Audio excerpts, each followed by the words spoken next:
তুমি কি ভাবছো কাল তওবা করব, কাল কোরআন পড়ব, অথবা কাল থেকে সলাতে ফিরব?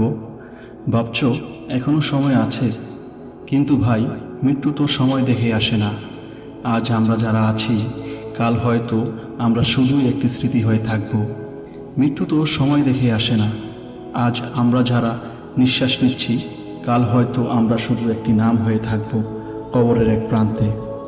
কবরের মাটির নিচে শুয়ে আছে অনেকেই, যারা একদিন তওবা করবে বলে ভেবেছিল। কবরস্থান ভর্তি হয়ে আছে যাদের কাল আর আসেনি।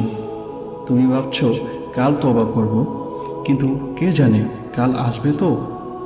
আল্লাহ পবিত্র কোরআনে বলেন, প্রত্যেক প্রাণ মৃত্যুর স্বাদ আস্বাদন করবে। সূরা আলী ইমরান 185 নম্বর আয়াত। অনেকেই একদিন তওবা করব বলে সময় পার করে দেয়, কিন্তু সে একদিন আর আসে না। তওবা তখনই কবুল হয় যখন প্রাণ গলায় উঠে যায়নি, অর্থাৎ মানুষের মৃত্যুর পূর্ব মুহূর্ত পর্যন্ত তওবা কবুল হয়। এখনও দেরি হয়নি, এখনও তোমার হৃৎপিণ্ড চলছে, এখনও রাতের নীরবতায় আল্লাহ তোমার কান্না শুনতে প্রস্তুত। আজও যদি তোমার চোখে পানি আসে, আজও যদি তোমার অন্তর নরম হয়, তাহলে বলো, ইয়া আল্লাহ, আমি গুনাহ করেছি, আমি ফিরে আসতে চাই, আমাকে ক্ষমা করে দাও।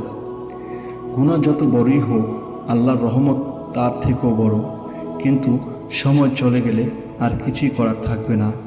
ফিরে এসো, হয়তো এই ভিডিওটাই তোমার জীবনের মোড় ঘুরিয়ে দিবে।